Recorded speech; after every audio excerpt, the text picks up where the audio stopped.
EA Sports and the Web.com Tour proudly present second round coverage of the Web.com Tour Championship.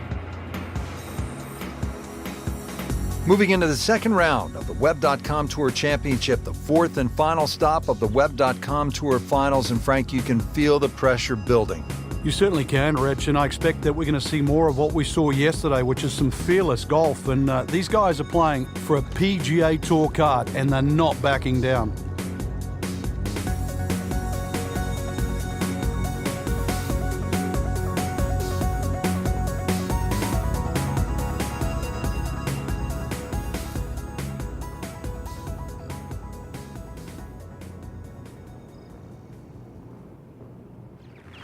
Seventh hole here at TPC Sawgrass generally plays into the wind, one of the stadium course's most difficult greens to hit, Frank. It's a really weird tee shot here. You have those three little pot bunkers down the right, and then that bunker that meanders once again all the way down the left side. The bunker that's just slightly right of the canal. Very awkward angle off the tee. Nicely played shot, about 310 yards down the fairway. Frank, this is a position where a player is absolutely licking his chops here. Good chance to make a birdie. Yeah, this is when this game just looks like fun. Bunkers don't seem to be in play. The only thing you're really looking at right now is just the flag.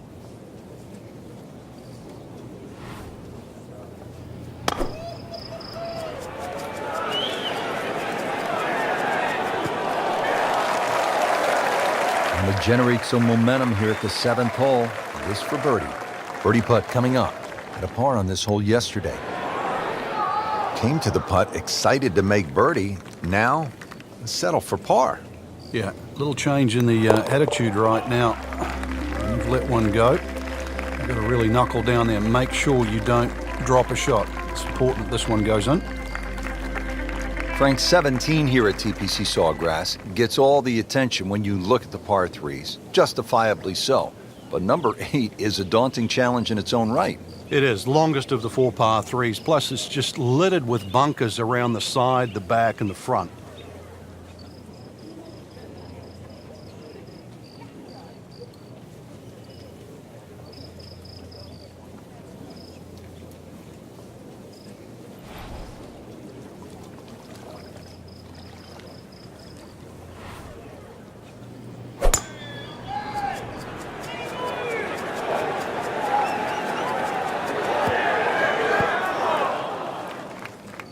Rich, there's rough and rough. That ball is needle nose down. Can't even see it from here. He'll need to be strong with this.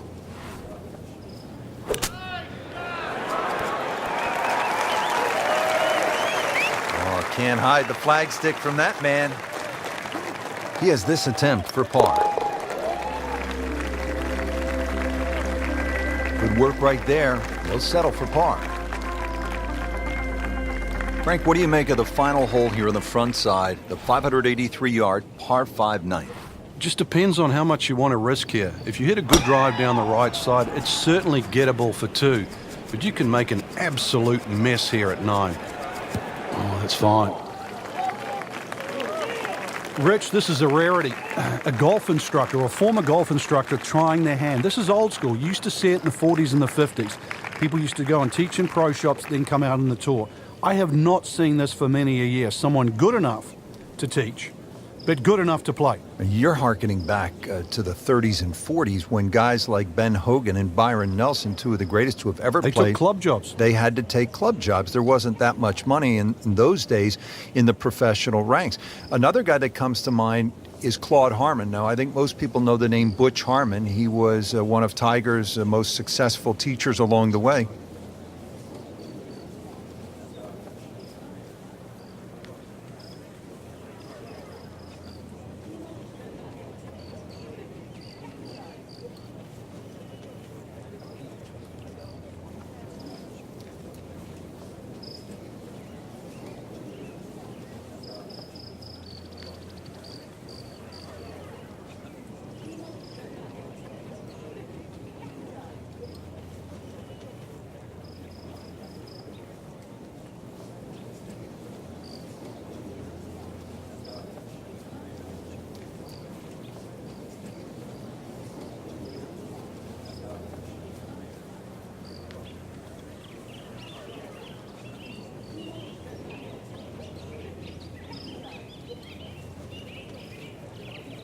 Frank, as we watch this Web.com Tour finale, what names jump out at you? Carlos Ortiz, Justin Thomas, I mean, they're just two that really, that I've actually watched on the range and been very impressed, not just with the way in which they've hit balls, but the way in which they've taken it to the golf course.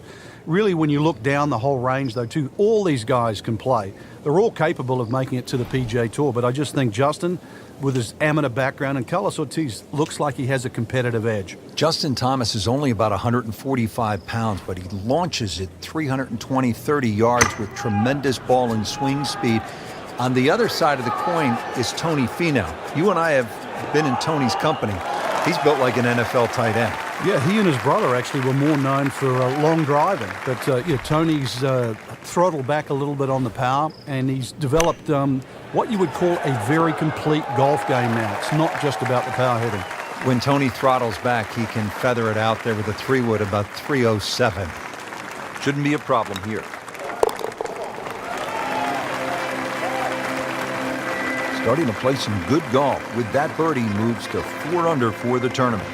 Setting up to start the back 9 here, and if it's anywhere near as good as the front 9, Frank Hill will be very happy with his score at the end of the day. Yeah, the hardest thing right now is to just keep doing the same thing without focusing on the score.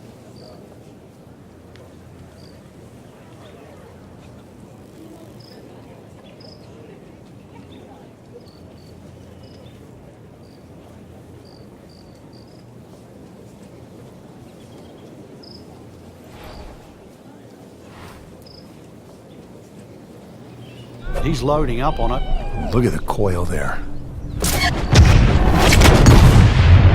Looks to be putting everything into this one. Just destroyed it.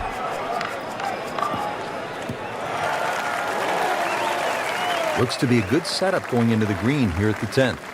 Second shot now at the 10th, and again, Frank, accuracy is at a premium. Yeah, gone are the days to sort of thrash it out of the trees like Phil Mickelson. Ideally, coming out of that fairway, you're hitting to a green that moves to the right, so that makes it a little bit more difficult than what the mind's eye first sees.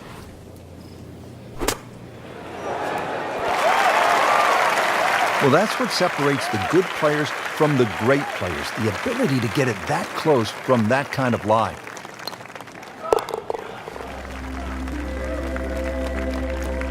And that par certainly won't hurt the cause. There's still some time.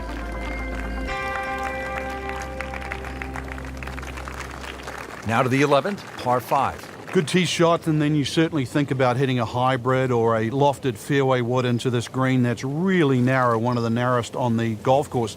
There's a little pot bunker left of this green when you go for 2 that often swallows up that second shot if it's a little bit too conservative. But there's a lake there. Seen more than one ball splash in the pond over the years.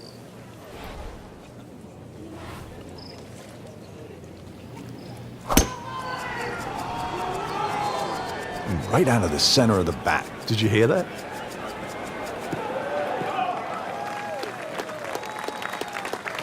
So in a good spot now, fairway again, and a good opportunity to make a birdie here on the par 5.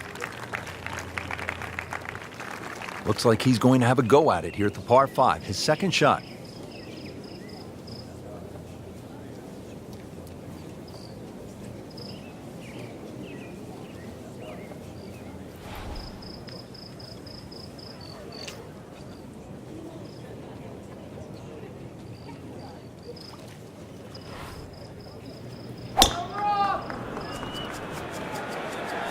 Not looking good, Frank. I think it's wet. Oh, a bit unfortunate. Wasn't able to avoid the sand trap. Digs into the bunker, getting set to play the third shot.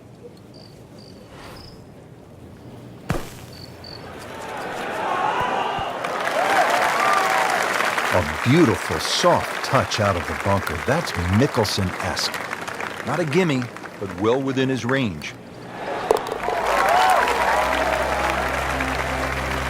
Rich, that just adds insult to injury to the rest of the field. Another birdie, and the gap even wider. A sensational performance.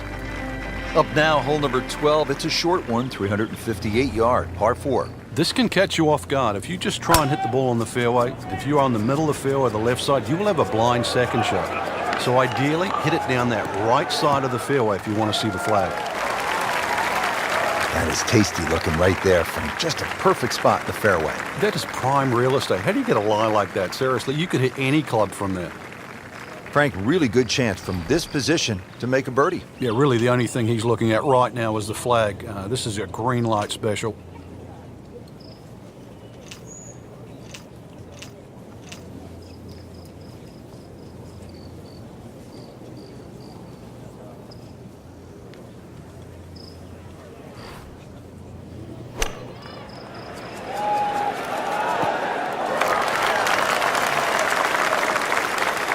Playing this par 4, still not on the green after that second shot. That's still not done. A good third shot, maybe get away here with par. And he's made the green. And getting ready for the putt.